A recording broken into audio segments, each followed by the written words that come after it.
أعوذ بالله من الشيطان الرجيم. بسم الله الرحمن الرحيم. الحمد لله رب العالمين، والصلاة والسلام على أشرف الأنبياء والمرسلين سيدنا محمد وعلى آله وصحبه أجمعين. نويت التعلم والتعليم وتذكر والتذكير والنفع والانتفاع والإفادة والاستفادة والحث على تمسك بكتاب الله وسنة رسوله صلى الله عليه وسلم، والدعاء إلى الهدى والدلالة على الخير ابتغاء وجهه ومرضاته وثوابه وجناته سبحانه وتعالى. ثم أما بعد. Sidang hadirin muslimin muslimat yang dirahmati oleh Allah Subhanahu wa taala sekalian, Assalamualaikum warahmatullahi wabarakatuh. InsyaAllah kita akan menyambung pengajian kita dalam kitab Al-Aqidah At-Tahawiyah yang dikarang oleh Al-Imam Abu Ja'far At-Tahawi rahimahullahu ta'ala, wa nafa'ana Allahu bihi wa bi'ulumihi fid darain amin. Pertamanya, Alhamdulillah, kita bersyukur kepada Allah Subhanahu Wa Taala kerana mempertemukan kita untuk kelas pengajian yang kedua ini. Dan pada kelas minggu lepas ataupun pengajian minggu lepas, kita sudah menyebutkan tentang beberapa mukadimah. Pengenalan yang pertama, kita sudah membincangkan tentang kedudukan ilmu akidah di sisi daripada keseluruhan ilmu-ilmu di dalam Islam. Dan kita menyebutkan bahawa ilmu akidah ini adalah salah satu daripada ilmu maqasid, yang mana Nabi SAW menjawab kepada persoalan yang ditanyakan oleh Sayyidina Jibril alaihi salam, iaitu akhbirni anil iman. Kemudian sabda Nabi SAW, an tu'mina billahi wa malaikatihi wa kutubihi wa rusulihi wal yaumil akhir wal qadri khairihi wa syarrihi, iaitu 5 rukun Islam. Kemudian kita masuk kepada perbincangan tentang apakah yang dimaksudkan dengan rukun ilmu, iaitu kita membahaskan bahawa rukun ilmu ada 5 perkara. Yang pertama adalah rukun yang pertama dalam rukun ilmu, dalam satu proses pembelajaran ilmu disebut sebagai proses ta'allum, ialah mesti mempunyai guru.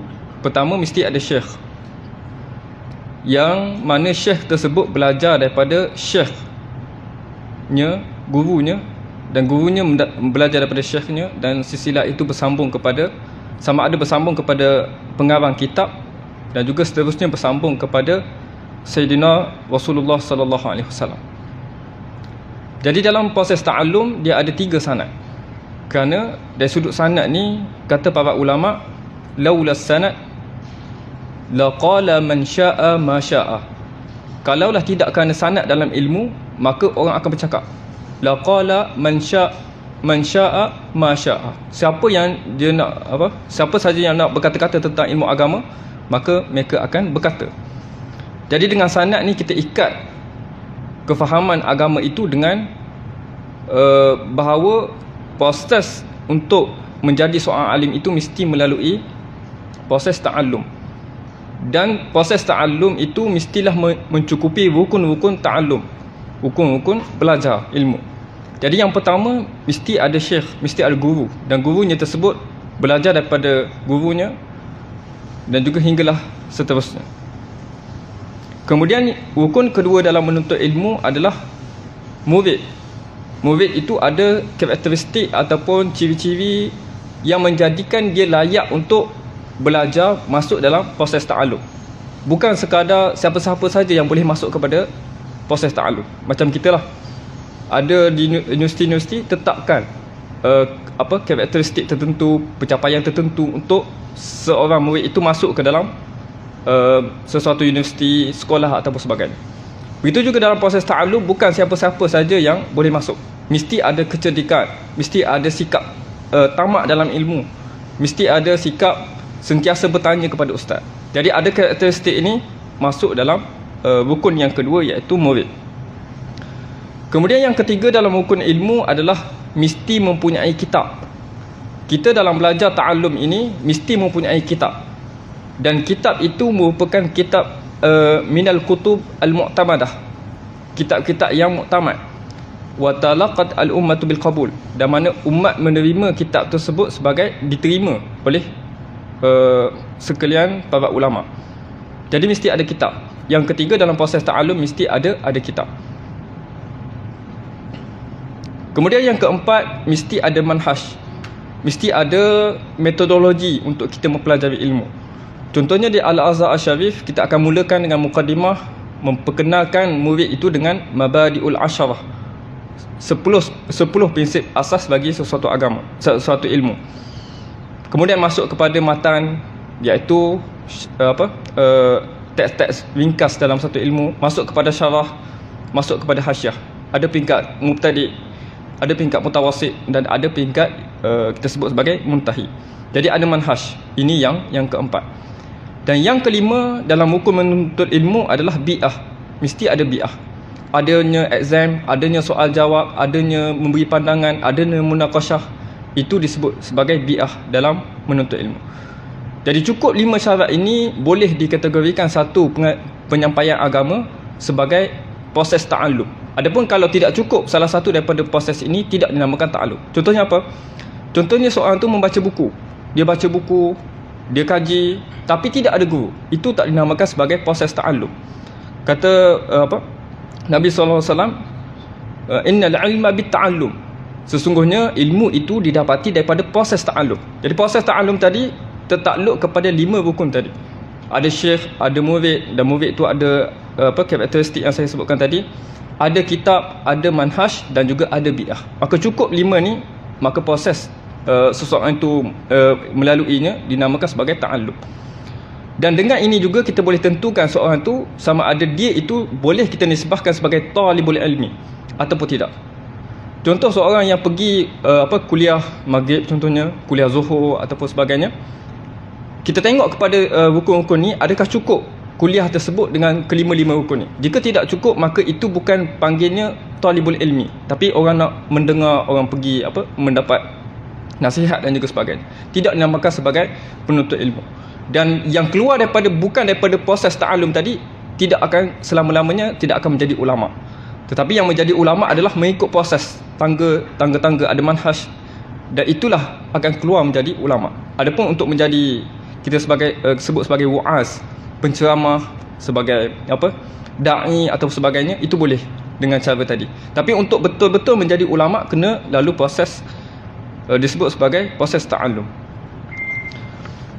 Jadi itu apa yang telah kita bahaskan pada pengajian yang lepas. Dan kita juga membahaskan tentang kitab Al-Aqidah Tahawiyah. Ini ditulis oleh Imam Abu Ja'far At-Tahawi, salah seorang daripada ulama salaf, yang mana beliau pada asalnya bermazhab dengan mazhab Syafi'i, kemudian beralih kepada mazhab Hanafi, iaitu bapa saudaranya adalah seorang ulama besar dalam mazhab Syafi'i, iaitu Imam Al-Muzani.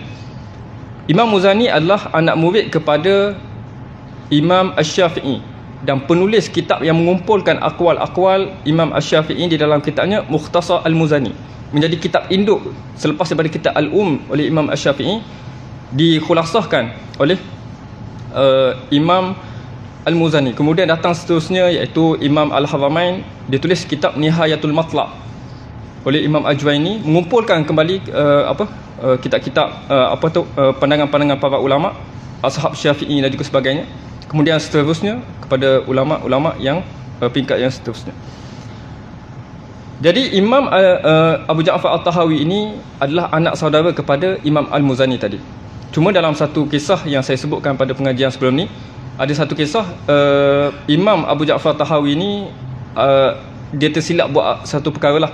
Kemudian Imam Al-Muzani tegur kepada Imam Abu Ja'far At-Tahawi ni, kata, wallahi ma ja'a minka bi syai'. Dia kata, wallahi, sesungguhnya kamu ni tak akan buat apa-apa. Kamu tak akan tulis kitab, kamu tak akan jadi ulama ataupun sebagainya. Wallahi ma ja'a minka bi syai'.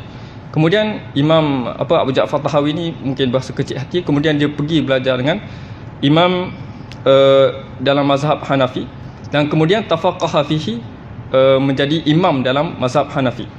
Kemudian dalam satu kisah lagi, bahawa Imam Abu Ja'far Tahawi menyebut rahimallahu Aba Ibrahim, iaitu kembali kepada Imam Muzani tadi. Moga Allah merahmati Abu Ibrahim iaitu Imam Muzani, kalaulah dia hidup pada ketika aku sedang menjadi ulama ni, aku telah tulis kitab dan juga sebagainya,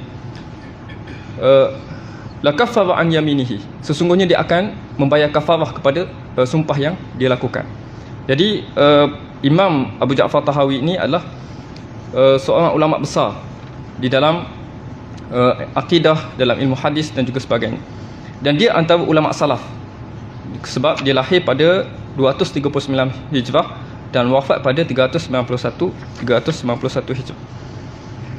Jadi itu sedikit, dan kita juga bincangkan tentang syarah kitab, syarahan para ulama kepada kitab Aqidah Tahawiyah. Ada beberapa kitab syarahan yang kita nasihatkan untuk tidak dibaca, kerana Imam Abu Ja'far Tahawi ini adalah ulama salaf, dan ramai ulama-ulama kontemporari yang cuba mensyarahkan kitab ini mengikut kefahaman mereka, mengikut kepada aliran pemikiran mereka. Maka adalah beberapa perkara yang mereka mengatakan bahawa Abu Ja'far Tahawi silap, Abu Ja'far Tahawi sepatutnya menyebutkan sekian dan juga sekian. Jadi ada kita sebutkan antaranya ialah syarah Ibnu Abil Izz Al-Hanafi kepada kitab Aqidah At-Tahawiyah. Itu seeloknya kita tidak merujuk kepada. Dan antara kitab-kitab yang boleh kita rujuk adalah daripada Syekh Abdul Ghani Al-Ghunaimi Al-Maidani. Itu antara ulama yang Ahlus Sunnah wal Jamaah yang mensyarahkan kitab ini.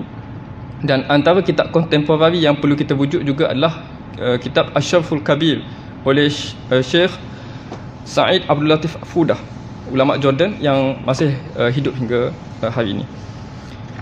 Jadi itu sedikit sebanyak tentang kitab Al-Aqidah Tahawiyah ini. Cuma untuk pengajian kali ini saya tetapkanlah beberapa cara ataupun manhaj untuk kita membaca.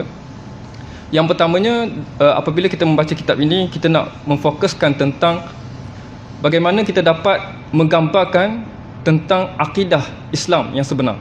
Kerana akidah Tahawiyah ini adalah akidah yang ijma' ulama mengatakan bahawa ia adalah akidah yang benar di dalam Islam.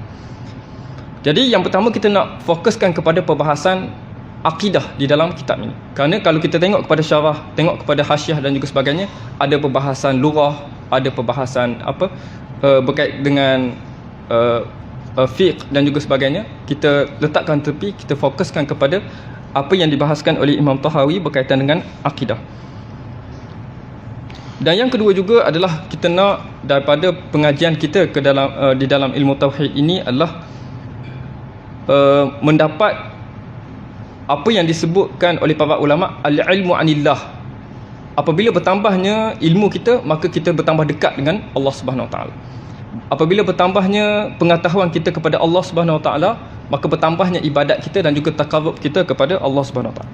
Dan kita tidak berniatkan dalam kita mensyarahkan kitab ini untuk mengkritik ataupun untuk menjawab syubhah ataupun untuk menghujung mana-mana kelompok ataupun kumpulan pemikiran.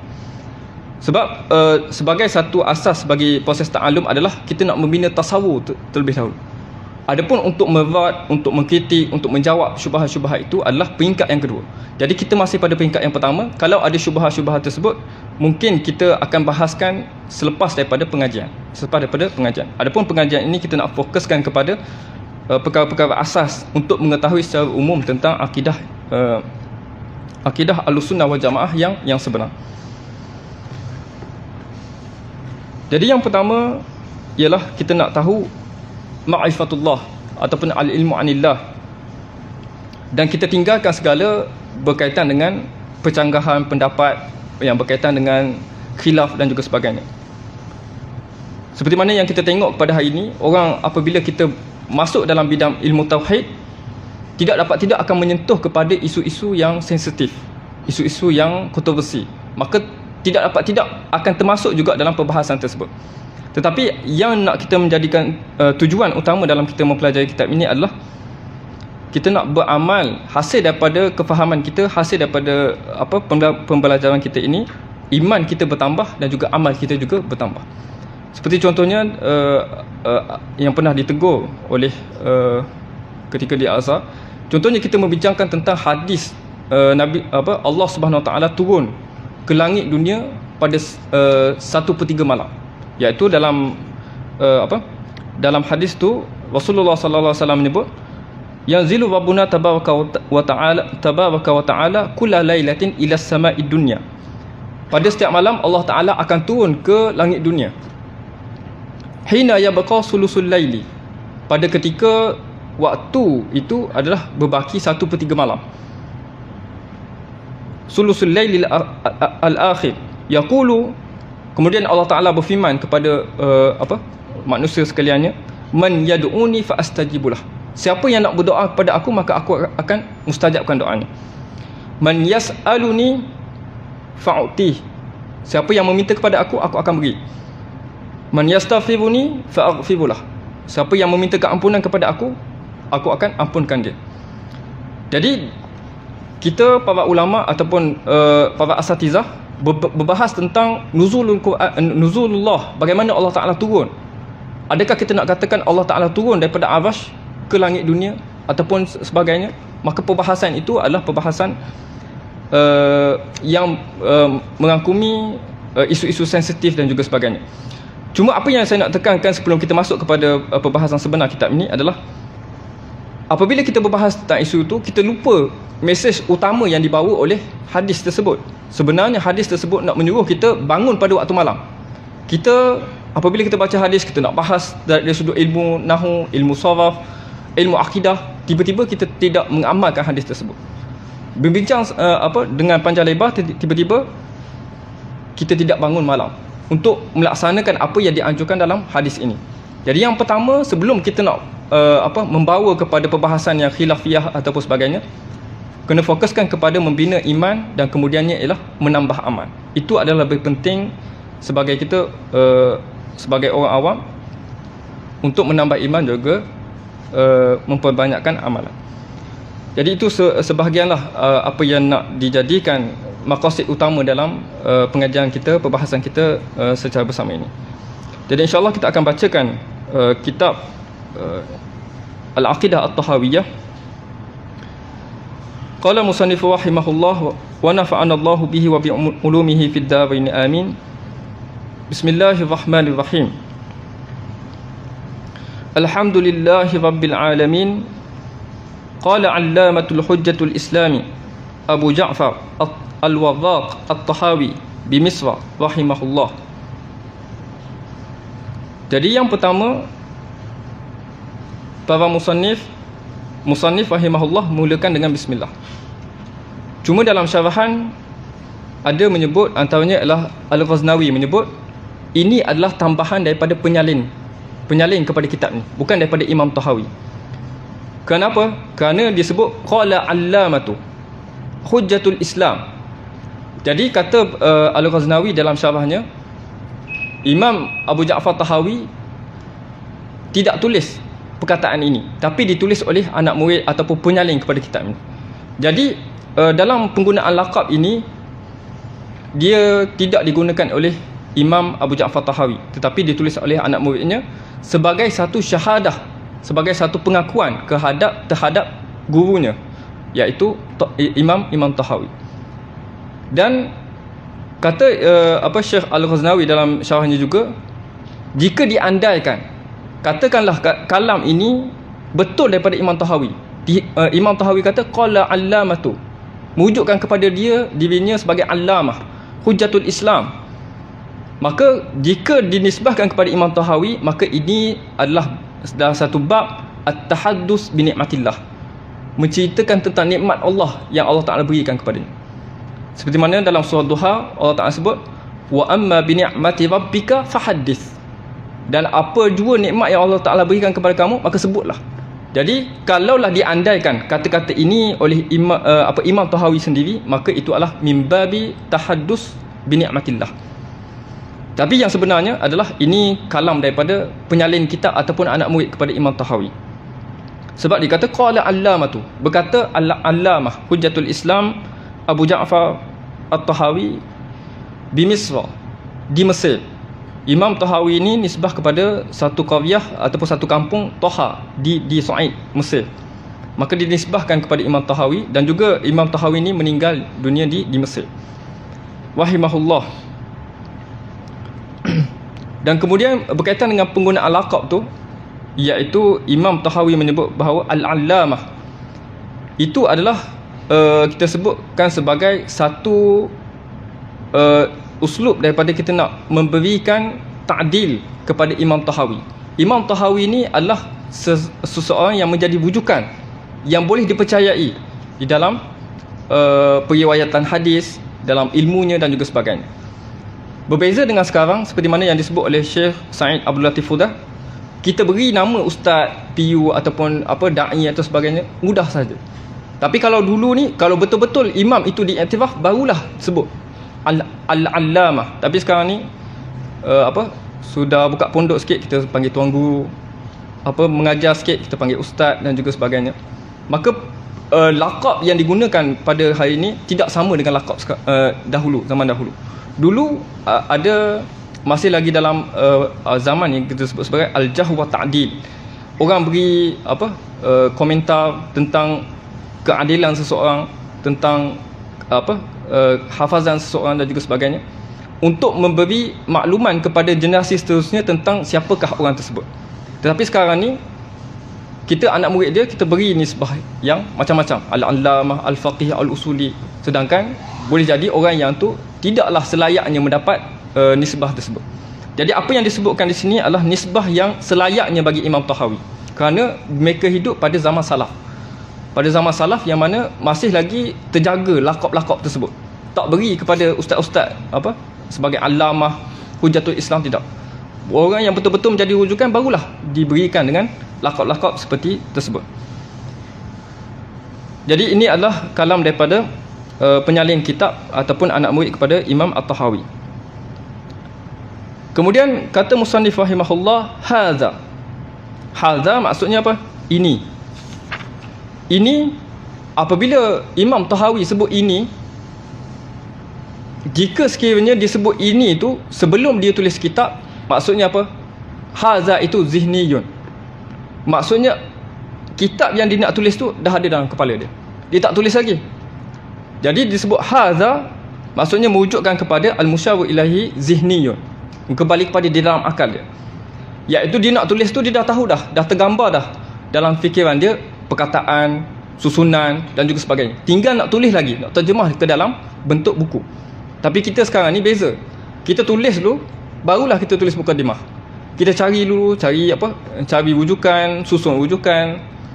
Kemudian tambah footnote dan juga sebagainya, rujukan bibliografi dekat belakang. Tetapi ulama dahulu tak perlu. Dia tulis apa yang dalam fikiran. Hadza maksudnya dalam fikiran dah.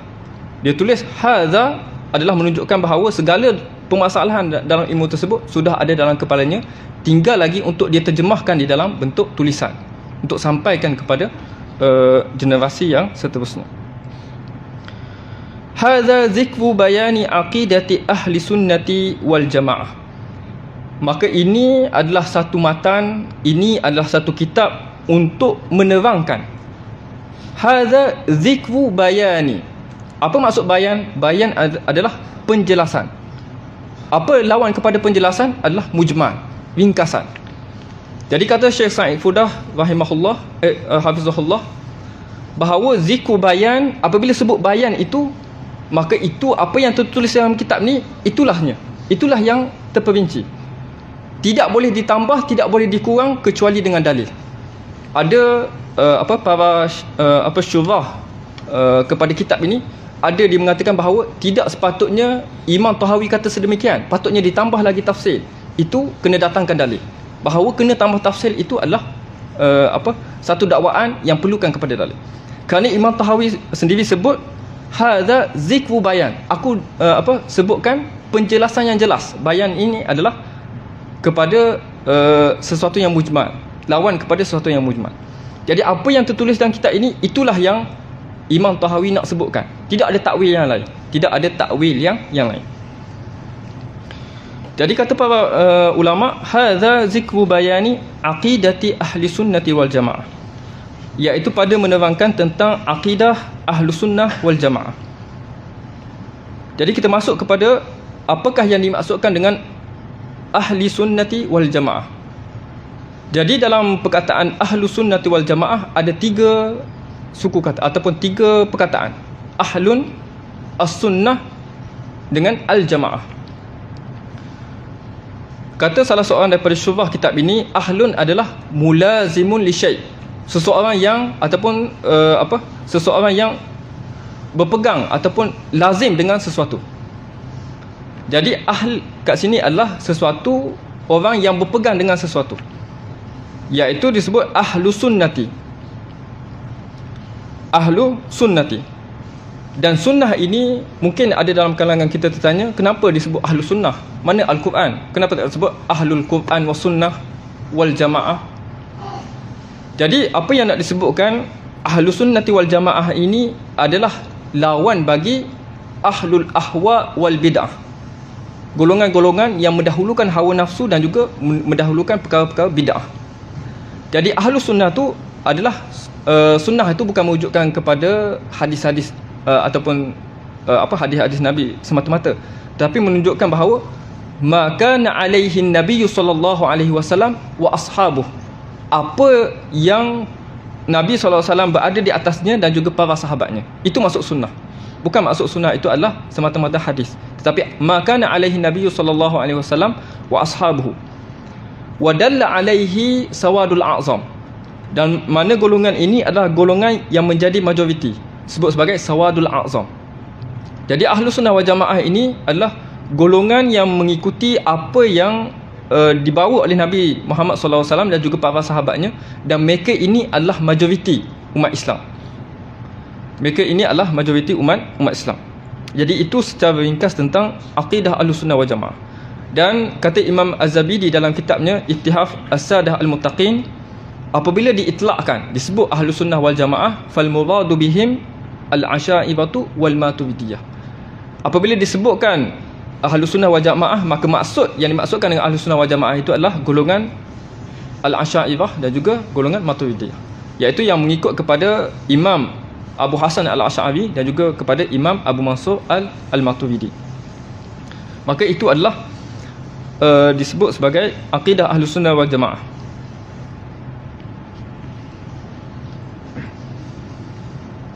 Jadi golongan-golongan yang menjadi majoriti umat Islam ini disebut sebagai ahlu sunnah wal jamaah. Adapun golongan-golongan yang menyeleweng itu adalah terkeluar daripada ahlu sunnah wal jamaah. Contohnya apa? Golongan Mu'tazilah, golongan Syiah, golongan Musyabbihah, golongan Mujassimah, golongan Karramiyah dan juga sebagainya. Itu adalah golongan-golongan yang menyeleweng daripada ahlu sunnah wal jamaah. Kemudian kata imam lagi, ala mazhabi fuqaha'il ahli millah, berdasarkan mazhab fuqaha di dalam agama Islam, Abi Hanifah Nu'man bin Thabit Al-Kufi, iaitu dengan mengikut mazhab fuqaha di dalam agama ini yang merujukkan kepada Imam Abu Hanifah rahimahullahu ta'ala, iaitu merujukkan kepada Imam Abu Hanifah rahimahullah.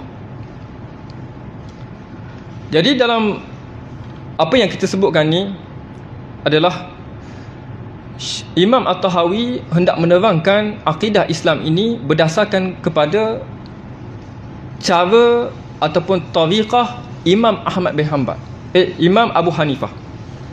Imam Abu Hanifah dia mempunyai cara yang tersendiri. Tetapi kita katakan seperti mana saya sebutkan pada pengajian yang awal, semuanya itu adalah akidah Islam. Tetapi ada cara yang berbeza para ulama sampaikan kepada masyarakat untuk memberi kefahaman, untuk memudahkan sesuai dengan audiens dan juga sebagainya. Maka ini yang saya sebutkan ini adalah ala tariqati ataupun ala mazhabi fuqaha'i ahli millah, iaitu Imam Abu Hanifah rahimahullah. Dan Imam Abu Hanifah ini adalah imam yang paling senior dalam kalangan imam empat. Mula-mula didahului oleh Imam Abu Hanifah, yang kedua Imam Malik, yang ketiga Imam Asy-Syafi'i, dan akhirnya adalah Imam Ahmad bin Hanbal. Jadi Imam Abu Hanifah ni adalah imam yang paling senior dalam ulama fiqh ataupun imam empat mazhab. Dan Imam Abu Hanifah ini lahir pada zaman sahabat. Dia sempat jumpa sahabat, sempat belajar dengan para sahabat, dan dia menjadi terkenal dari sudut ilmu dan juga amal. Dia ni adalah orang yang pertama membukukan ilmu fiqh. Imam Abu Hanifah dia membukukan ilmu fiqh tersebut. Kata Imam Asy-Syafi'i rahimahullah berkenaan dengan Imam Abu Hanifah ini, kullun nas ayalun ala Abi Hanifah fil fiqh. Kata Imam Syafi'i, seluruh umat Islam ni menjadi terhutang budi kepada Imam Abu Hanifah dalam fiqh, sebab dialah yang mula-mula susun ilmu fiqh ni. Imam Abu Hanifah, kemudian datang Imam Malik, kemudian datang Imam Asy-Syafi'i, kemudiannya ialah Imam Ahmad bin Hanbal. Dan kemudian Waqi', iaitu guru kepada Imam Asy-Syafi'i, menyebut futiha li Abi Hanifah fil fiqhi wal kalami ma lam yuftah li ghaibihi. Allah Ta'ala bukakan pemahaman Imam Abu Hanifah ni di dalam ilmu fiqh, ilmu kalam dan juga sebagainya, apa yang tidak Allah Ta'ala bukakan kepada ulama'-ulama' yang lain. Jadi nak katakan bahawa Imam Abu Hanifah ini mempunyai keistimewaan dan juga pemberian mauhibatun minallah, bakat yang diberikan oleh Allah Subhanahu Wa Ta'ala kepadanya untuk menulis tentang akidah dan juga berkenaan dengan fiqh. Dan dari sudut amal, Imam Abu Hanifah ni terkenal dengan orang yang kuat beribadat. Dikatakan dalam satu syarahannya dalam kitab Aqidah Tahawiyah ini bahawa innahu khatamal Qur'ana 60 khatmatan. Dia khatam Al-Quran 60 kali dalam bulan Ramadan, fi syahri Ramadan, dalam bulan Ramadan. Jadi nak menunjukkan bahawa Imam Abu Hanifah ni bukan sahaja dalam ilmu menjadi rujukan, tetapi dalam amal juga mempunyai amal yang sangat banyak dan juga dekat dengan di sisi Allah Subhanahu Wa Taala. Maka kita mengambil jalan ini sebagai kita nak mengambil jalan para ulama yang tahu tentang hukum, yang tahu tentang ilmu. Seperti mana Allah Ta'ala sebut, fas'alu ahlaz zikri in kuntum la ta'lamun. Bertanyalah kepada orang yang tahu, orang yang alim dalam satu bidang, sekiranya kamu tidak mengetahui. Wa Abi Yusuf Ya'qub bin Ibrahim Al-Ansari. Ini adalah anak murid kepada Imam Abu Hanifah, dan dia adalah pengarang kitab usul fiqh dalam mazhab Hanafi yang pertama. Seperti mana kalau dalam mazhab Syafi'i, Imam Syafi'i sendiri tulis Ar-Risalah, kitab usul fiqh dalam mazhab Syafi'i. Tetapi dalam mazhab Hanafi ditulis oleh Abi Yusuf Ya'qub bin Ibrahim Al-Ansari, dan juga dia adalah anak murid kepada Imam Abu Hanifah rahimahumullah. Wa Abi Abdullah Muhammad bin Hasan Asy-Syaibani. Ini juga anak murid kepada Imam Abu Hanifah, dan dia dua orang ni seperti mana Imam Muzani kepada Imam Syafi'i, dan juga seperti mana Imam Rabi' Al-Muradi Ibnu Sulaiman Al-Muradi kepada Imam Syafi'i. Murid rapat kepada Imam Abu Hanifah dua-dua ni. Ridwanullahi alaihim ajma'in. Moga-moga Allah Ta'ala meridai kedua-duanya. Wa ma ya'taqiduna min usuluddin wa yadinu nabihi rabbil alamin. InsyaAllah kita akan masuk kepada pengajian yang akan datang, mula dengan wa ma ya'taqidu min usuluddin wa yadinu bihi rabbil alamin. InsyaAllah kita akan sambung pada kelas yang akan datang. Aqulu qawli hadza wa astaghfirullahal azim li wa lakum. Assalamualaikum warahmatullahi wabarakatuh.